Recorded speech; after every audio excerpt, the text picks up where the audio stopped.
yenn soi-disant entre guillemets réussite. man nu ma yàlla bindee par exemple man mënu ma doon salarié man mënu ma di yeewu ma xam ni que weer bu dee bu nekk li lay fayee ko ma nga doon yemale suñu bopp ci loolu du ma ko def donc je suis aussi une personne de risque de challenge j'aime le challenge donc lu ma la mën a wax tamit Pape mooy man je ne suis pas un agriculteur du dimanche alors pas du tout. d'accord alors parce que man loolu lu ma bëggoon xam la. bëgg naa vraiment xam lan mooy sa activité au-delà de la politique bi nga xam ni yaa ngi koy wax alors bu ñu dellusee ci dox mbokk bi man loolu laa remarqué Barthélémy à part yow ci identité remarquable vraiment ràññeewuma ci ñeneen ñoo xam ne ñu taxaw lañu. ci fan ci Sénégal bi ñu bokk identité remarquable ñoo xam ne ñu taxaw lañu ci Sénégal bi ñu bokk. waaw mais gis nga tey am na ay nit ñu yor nguur gi du noonu. ba ñu wut nguur gi rek kenn rek nga ci xamoon. gis ngeen ku toog tey nii te ma koy woowee Massamba moom laay wax mbokk yi rek ma leen bu leen ko meree parce que moom musul ñëw ci yéen ne leen dafay wut mairie ba muy musul sax ñëw ci yéen ne leen day wut président de la république. musu ko wax musu ko doxee. musu ko jëfee. du ci benn anam mais son destin ku mënuloon sax gagné goxam mairie am man tout de même gagné naa maire Moussa ñetti yoon j'ai été maire de Dakar. man du ma toog fi par exemple tey dina damay lim mais tout de même je crois que am na ku ñuy woowee Pierre Ahmed Ba il vient sur vos plateaux il est connu il est responsable d'un parti politique. il est bon aussi. il est pertinent. tey nangu na ànd ak ñun ci Sénégal bi ñuy bokk te ñu ngi ci sant yàlla il y a d'autres profils comme ça il y a aussi des gens ñu bëggul feeñ. mais ñu toog tey ma leen di woowee waa boor bee ba ñuy wut ci réew mi vous ne connaissiez qu'une seule personne gis nga man tey dinaa la wax dara Pape. damay dégg sax des fois ay nit ñu ne ma mais diw dafa def benn poste mu ngi lay attaqué mu ngi lay saaga des fois je leur dis et c'est la vérité hein, parce que j'ai pas le temps de tourner autour du pot je leur ai dit ba may fréquenter seen waa ji ñoom je ne me rappelle pas les avoir vus ni chez le gars ni au siège jamais de la vie. tey le président de l'Assemblée nationale lui je l'ai connu l'actuel président je l'ai croisé à quelques reprises. Mon premier adjoint qui était à la mairie de Dakar, je l'ai connu. Mais les autres là qui s'agitent là, je ne les ai jamais vus. Jamais. Nan ngay wax. Mais damay dégg fi ay nit ñi def ay postes di ma attaquer di ma saaga je ne les ai jamais vus. ci te ànd naa ak seen kilifa xaw ma ñaata at. moo tax ma tudd la ay fonctions ne la tey ku toog présidence Assemblée nationale je l'ai connu. Celui qui a été mon premier adjoint à la mairie de Dakar, je l'ai connu. L'actuel président de la République, je l'ai connu. Tous les autres, je ne les ai pas connus. J'ai connu l'actuel directeur général de la LONASE. ñoo bokkoon sax koñ Sacré-Cœur. Moom je le salue parce que c'est un frère Toussaint Manga. J'ai connu l'actuel directeur général du CICES. Mais les autres là qui s'excitent là, je ne me rappelle même pas les avoir vus. Mais bon, lii mooy àdduna. ok alors Barthélémy man dama gis benn opposition bu ma jaaxal si yow te daf ma bett tam. par exemple man ni ma gisee nga taxawoon ko ak Macky Sall gisuma nga taxaw ko ak régime bi par exemple ñii da nga leen di gaaruwaale ñi mee woon leen sax tudd ay Mimi ngay wax ay Massamba ngay wax c'est-à-dire lan moo tax nga jël comprendre ma quoi sa génération la ñu pourquoi nga jël option boobu pour opposer wu ak ñoom noonu ni ma gisee woon ak Macky Sall c'était plus dur Macky Sall nga doon wax di ko wax lu la neex di ko doxale lu la neex mais avec ñoom soo waxee Mimi kii wax Massamba kële mais pourquoi nga jël façon boobu quoi pour opposer wu ko ak ñoo xam ni sa ay génération la sa ay morom lañu da nga leen ragal wala lan la. mais Pape mais ñii c'est une brochette d'incompétents et d'incapables qui méritent que mon mépris damaa njëkk a opposé Abdoulaye Wade parce que Abdoulaye Wade dafa amoon xel un homme très intelligent un homme d'État ma jàkkaarloo ak moom mu tëj ma kaso ma jàkkaarloo ak Macky Sall un homme intelligent très calculateur très politique très intelligent homme d'État mais ñii c'est la pourriture ça. non. Papa Ngagne dinaa la wax ñaar Pape. non Barthélémy non da nga may déglu da ngay Pape da nga may déglu di nga ma bàyyi ma wax. naa la déglu de di nga ma bàyyi ma wax dama ne di nga ma bàyyi ma wax. di nga ma bàyyi ma wax dama ne je n'ai pas dit que Pierre ou Paul c'est de la pourriture j'ai dit ça c'est de la pourriture ça ñoom ñoo xam ça mooy lan dama bëgg nga déglu bu baax gis que ñii képp kuy wut pour doon président de la République nga ne da ngay opposé wu ak ñii da ngay perte sa temps.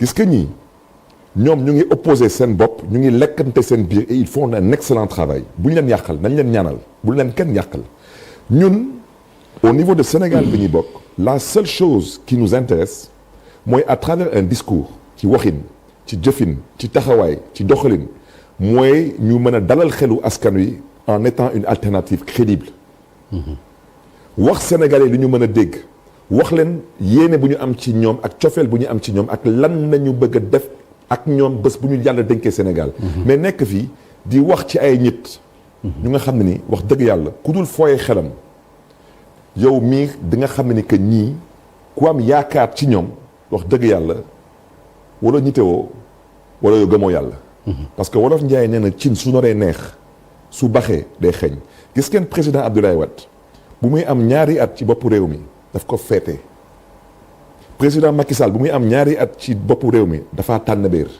ñii seen ñaari at ci boppu réew mi mel ni dëcc mais parce que ils savent très bien ci lu ñu nekkee nii ils sont en déclin en perte en perte de crédibilité ils sont en chute libre Sénégal foo laal ñëpp ngi ñaxtu man nag xam nga dinaa la wax lu tax dox mbokk am solo lu may dox mbokk tey nii ak fu may dugg at ci ginnaaw mënu ma foon dugg tey damay taxaw ci diggu ñankatang bi fii ci banlieue Dakar du ma dégg nit buy yuuxu wala kuy ne Masamba wala Mademba doo dégg nit bu lay saaga doo dégg nit bu lay xas koo munti gis lay jox loxo ne d'abord maa ngi lay baalu wax ne la damaa juumoon dañ maa nax loolu mooy wax ji moo tax ma ne man lu may gis ak lu may dégg mi ngi dalal suma xel.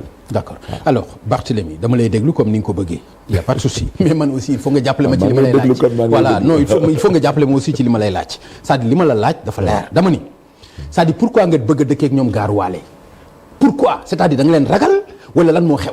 mais je ne les considère pas je vous ai dit c'est un accident de l'histoire nangu naa accident la Sénégal yi dinañ rectifier Pape Ngagne gis que ñii élection moo leen fi bàyyi Pape man ba may jàkkaarloo ak Abdoulaye Wade su ma la waxee tey dara peut-être. non xam nga Abdoulaye Wade du Ousmane Sonko. ah déet Abdoulaye Wade Ousmane Sonko du Macky Sall. déet non dam ne li nga xam nga leer na du ci âge du ci dara. Pape l'âge ne veut rien dire Pape fii su amuloon massage dans un contexte de Covid et de couvre-feu lii yëpp du fi am est-ce que yaa ngi may dégg y a pas de mérite ici Abdoulaye Wade c'est un quart de siècle d'opposition ndaanaan pire mooy Abdoulaye Wade un quart de siècle d'opposition Abdoulaye Wade jamono yu may opposé wu amul internet yaa may dégg benn télévision kese moo amoon y avait pas tous les sites internet là les journaux amuloon Abdoulaye Wade bu muy opposé wu sax amuloon sax isoloir mais Abdoulaye Wade mais il a porté des combats. Barthélémy yaa may dégg kii dafa taxaw ni la da nga xame di nga baal ma ba jàll ci sa waajur.